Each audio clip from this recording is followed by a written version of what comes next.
நெல்லை மாவட்டத்தில் மழை பாதிப்புகளை ஆய்வு செய்த நாம் தமிழர் கட்சியின் தலைமை ஒருங்கிணைப்பாளர் சீமான் பொதுமக்களுக்கு நிவாரணப் பொருட்களை வழங்கினார். முதலில் அது தொடர்பான காட்சிகளை பார்க்கலாம்.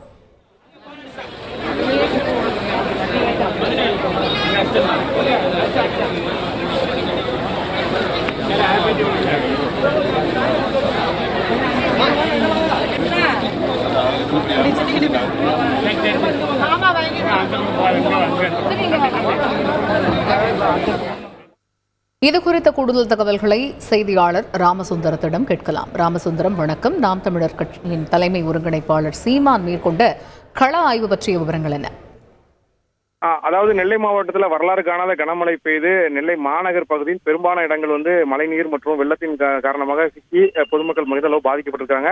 அந்த பகுதிகள் பாதிக்கப்பட்ட இடங்கள்ல நேரடியாக நாம் தமிழர் கட்சியுடைய தலைமை ஒருங்கிணைப்பாளர் மற்றும் நிர்வாகிகள் நேரடியாக பார்த்து அங்குள்ள பொதுமக்களுக்கு ஆறுதல் தெரிவித்து அவர்களுக்கு தேவையான அத்தியாவசிய பொருட்களை வழங்குகிறார்கள். ஏன்னா அந்த பகுதி முழுவதுமே நெல்லை மாநகர் பகுதியில் இருக்கக்கூடிய பெரும்பாலான இடங்கள்ல வீடுகளில் தண்ணீர் சூழ்ந்தனால அத்தியாவசிய பொருட்கள் அனைத்துமே சேதமடைந்து பொதுமக்களுக்கு எந்த ஒரு பொருளுமே இல்லாத நிலையில அவர்களுக்கு தேவையான முதல் கட்ட தேவைக்கு தேவைக்கூடிய அந்த போர்வை, அதே போல அந்த உணவுப் பொருட்கள், மளிகை சாமான்கள் உள்ளிட்டவைகளை முதற்கட்டமா வழங்கியிருக்காங்க.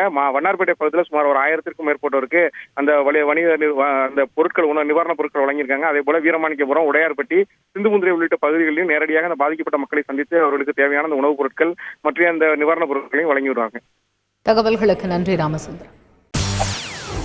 செய்திகளை உடனுக்குடன் தெரிந்து கொள்ள உடனே சப்ஸ்கிரைப் பண்ணுங்க.